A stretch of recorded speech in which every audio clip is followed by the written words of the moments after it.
Good afternoon, guys. It's great to be joining you here from, as Pete said, the W in London. Apologies I can't be with you, but it's a great excuse for me to experience another W hotel across the world. So today, as Pete's referenced, I want to present to you the IMS Business Report Asia Pacific Edition. And for those of you that have been following us from IMS, hopefully you'll be familiar with some of the stats and the key things we follow.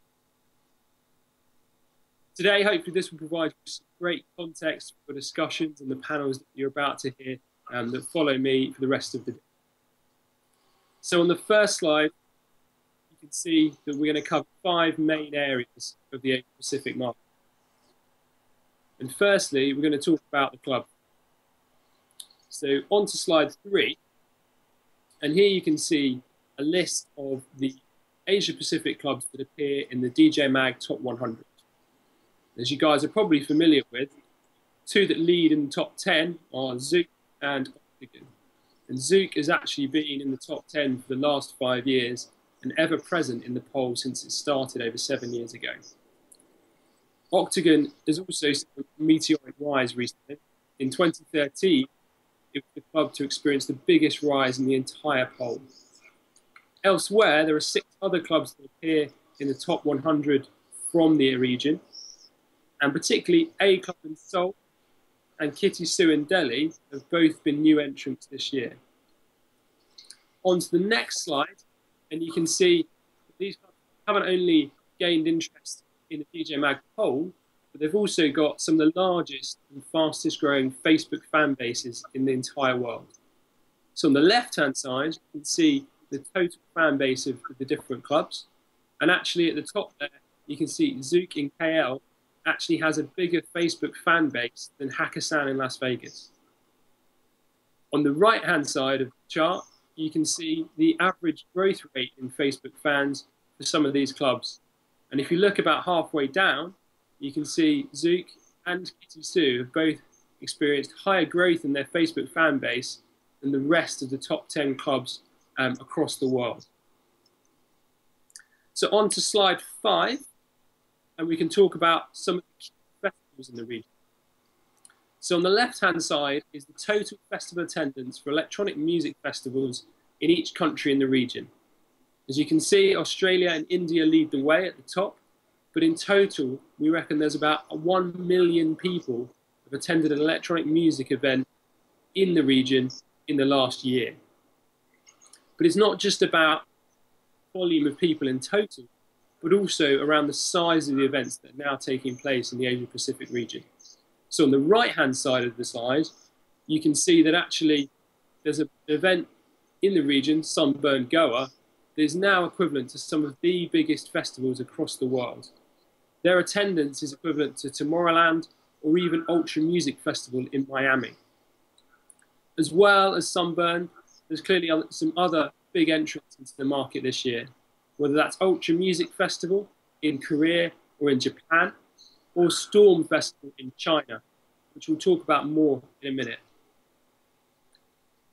So clearly a lot going on in the festival space, but if we move on to slide 6, you can see that despite the growth, the market is still relatively underpenetrated.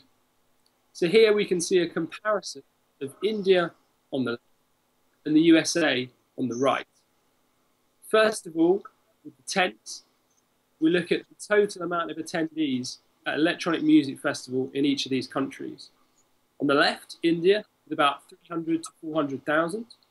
On the right, the USA, with about 1.4 million. Now that difference doesn't sound that much, but it does when you compare it to the relevant population in those countries. So you can see that if we take the 15 to 24-year-old age bracket, on the left, India has 225 million people in that age bracket. The USA, on the right, 45 million. So in relative comparison, India has relatively few electronic music festivals currently. And indeed, if India were to get to only half the penetration that the USA is currently at, that would mean you'd end up with 18 more events a year the size of Sunburn Goa. That's about 3 million more people would attend the festival in that country. So you can see that the market is growing, but there's still a lot of potential. So now if we click on to the next slide and return to talking about Storm Electronic Music Festival in China. Storm has entered the market and done relatively well at attracting a big audience quickly. And there's two reasons for this. On the left-hand side, there's been significant and quite clever investment in talent. It's been reported quite widely that they've spent around $10 million on attracting Western DJs.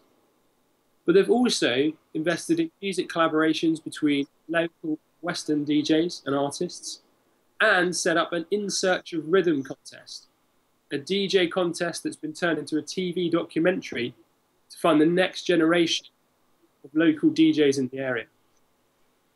They've also been quite clever at growing a fan base on social media. On the right-hand side of the slide, you can see the comparison between the use of more established social media brands in the rest of the world and local equivalents. For example, they're yet to upload a single video to YouTube. With the Chinese version of YouTube, they've already managed over 74,000 plays of their movies. Similarly, their Facebook page has around 6,000 likes, but their Weibo page, over 3 times that, around 18,000 followers. So here you can see that 2 unique ways of approaching an entry of a brand new festival into the Asia-Pacific region. So on to the next slide, and to talk about the DJs in the area. So in the center of the slide, you can see Nervo, who are joining you guys today. And actually, when you scan the DJ Mag Top 100 list of DJs, Nervo come out as the top DJ pairing from the entire Asia-Pacific region. But not only that, they're also really the only female act in that entire list. And that is clearly having influence on DJs in the rest of the Asia-Pacific region. You can see here we've pulled out some of the most popular DJs on Facebook in each of the Asia-Pacific countries. And on the left-hand side, you can see that the top 3 DJs by Facebook fan base in Thailand are actually all female. And on the right-hand side, from Singapore at the top, the second and third most popular, most followed DJs are also female. And finally, Malaysia, the trend continues, where the most popular DJ with the biggest Facebook following is Eva T at number 1. This is great for the industry, and it has a real different trend from the other regions around the world.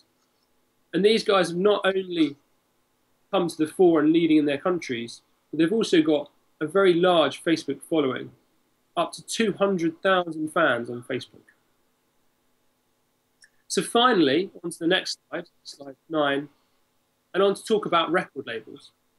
But we decided not to look at record labels in the Asia-Pacific region, but look at the interest in record labels from Europe in that region. So here we've got Armada on the left and Revealed Recordings on the right. And down below you can see their Facebook fan base broken down by which country of origin. You can see that Armada have been very successful in the Asia-Pacific region, attracting significant interest from both Indonesia and India.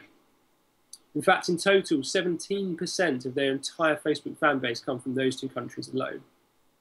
And this has undoubtedly been helped by some big events, both from Armada and Armin Only, in the region.